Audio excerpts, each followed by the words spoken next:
On s'est fait zigouiller 4-0 par le Paris Saint-Germain. Mais est-ce une raison de tomber dans les mélodrames? Elle est totalement désabusée. Je vois plein de posts sur les réseaux sociaux et les madridistas ont l'air totalement désabusés.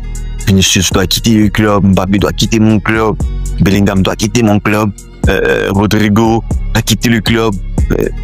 Et les gars, respirez doucement, doucement. Là, il n'y a pas le feu au lac. Là, il n'y a pas le feu au lac. Je pense qu'il n'y a aucune raison de s'inquiéter. Il n'y a aucune raison de s'inquiéter. Nous avons de la ressource, nous avons tous les éléments pour atteindre notre objectif. Xabi Alonso est là. Ça fait même pas plus des mois, les gars. Allons-y doucement. J'ai vu cet élément, la situation actuelle du club m'a fait penser à cet élément. Dans la vidéo de Luis Enrique qui développe avec Kylian Mbappé, suivi de Le Mans. Que te gustaba Michael Jordan. Michael Jordan cogía de los huevos a todos sus compañeros y se ponía a defender como un hijo de puta. Tú tienes que dar ese ejemplo primero como persona y como jugador de ir a presionar. Vas a tener a Cubarsí, vas a ser tú el que marca a Cubarsí y a Ter Stegen. Y te vas a pegar todo el partido presionando a Cubarsí que no avance y presionando a Ter Stegen para que juegue rápido. Y volviendo rápido. ¿Para qué? Para ser un líder.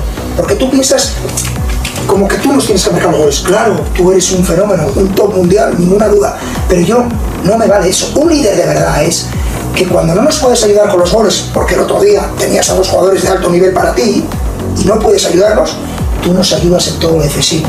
Coges así y dices, chavales, línea defensiva, quedaros ahí 4, que yo voy a coger a mis dos compañeros, porque si tú solo presionas, es la hostia. Pero si encima coges a Ousmane y a Colomboani o a Barcola o a Gonzalo o a Marco Asensio y te pones tú como ejemplo a presionar, ¿sabes lo que tenemos?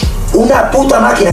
Salut à tous, bienvenue sur la chaîne, c'est moi, c'est l'Arithmétique. N'hésite pas à t'abonner, à liker, à partager. Ici, on parle du Real Madrid et des d'autres trucs. Voilà, je vais désamorcer cette pseudo-crise qu'est au Real Madrid.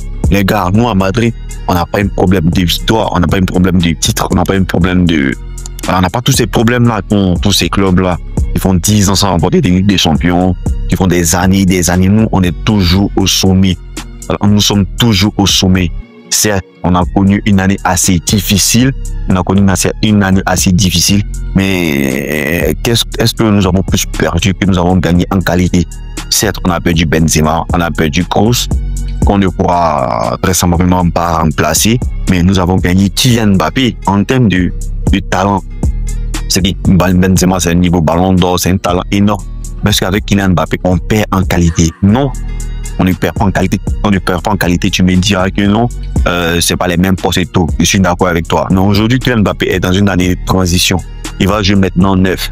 Donc, laissons le temps de s'adapter. Benzema a mis combien de temps avant de se retrouver au Real Madrid, avant de devenir le Benzema tel qu'on le connaît?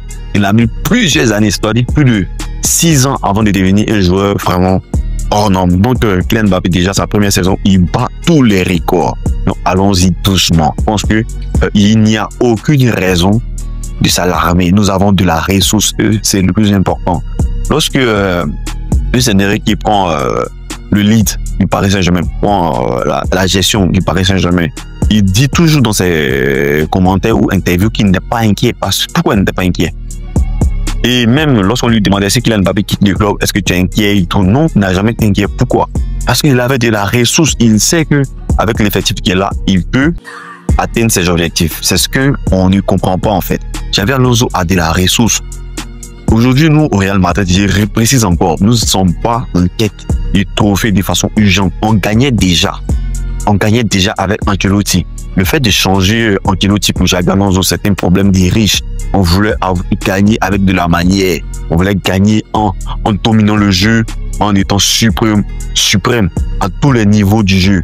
Voilà, c'est-à-dire marcher sur l'adversaire, piétiner l'adversaire. C'est ce qu'on recherche aujourd'hui. Donc, pour trouver cela, ça va prendre du temps. Sinon, nous n'avons pas de problème de Ligue des Champions, de problème de championnat. Non, on gagnait déjà. Je vous rappelle qu'on gagnait déjà. Voilà, aujourd'hui, on veut gagner avec la manière. Et ça, c'est un processus, ça prend du temps. Donc, laissons les gens travailler. Voilà, ne soyons pas dans le mélodrame, ne décourageons pas nos joueurs, ne créons pas des litiges internes. Parce que nous, les fans, c'est nous qui sommes à la base des problèmes qu'ont les joueurs. À la base, Cristiano Ronaldo prend un exemple, et puis c'est une parenthèse. Cristiano Ronaldo et Messi ne sont jamais insultés, ne sont jamais taclés sur le terrain, ne sont jamais bagarrés sur le terrain. Mais ce sont les fans à travers les commentaires, à travers des fanbases et autres. Aujourd'hui, les joueurs sont, on peut dire, en conflit sans l'être véritablement parce que eux-mêmes, ils s'apprécient. Ils ne sont jamais dit des mots mauvais. Ils décident de respecter Cristiano Ronaldo comme c'est l'inverse.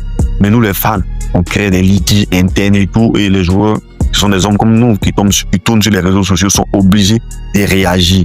Aujourd'hui, Kylian Mbappé n'a aucun problème avec Vinicius, qui n'a aucun problème avec Bellingham, etc.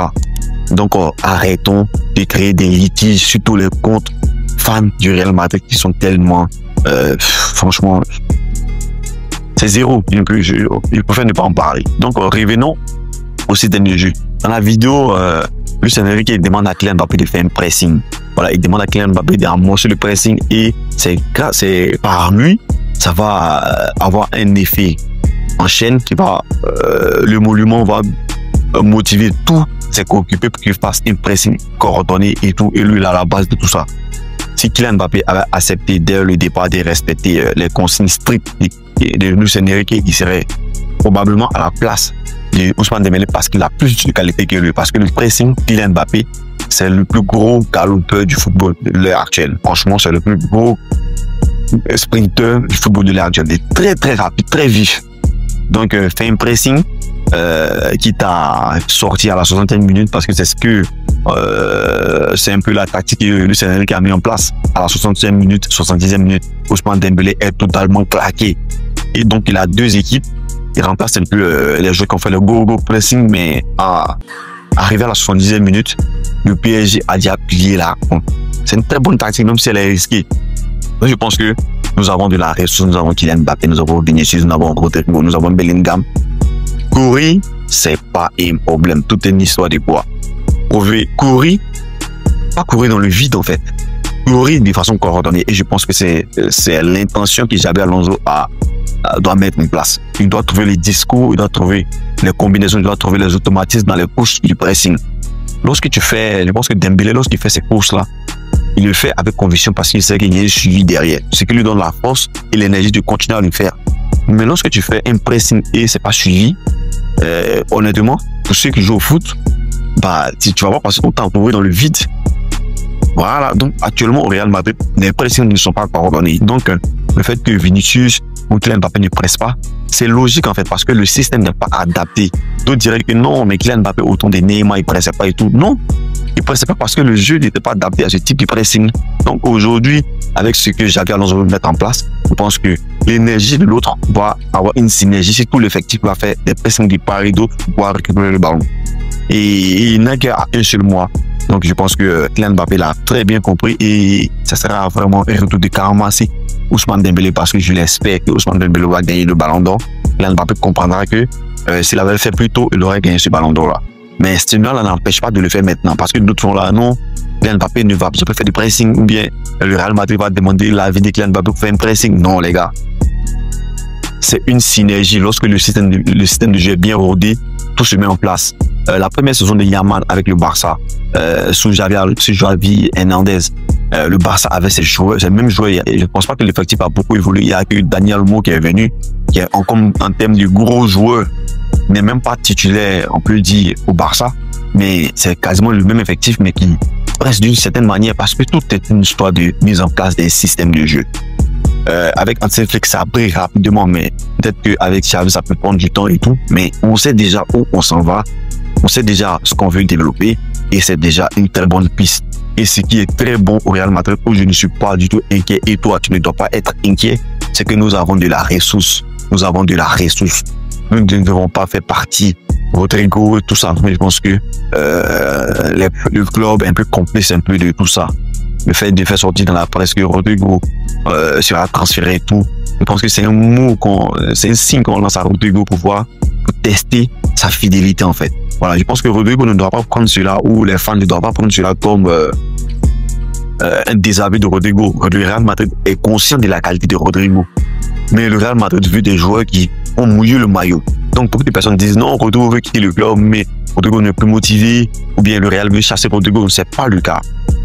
Honnêtement, je suis sûr que le club est derrière cela.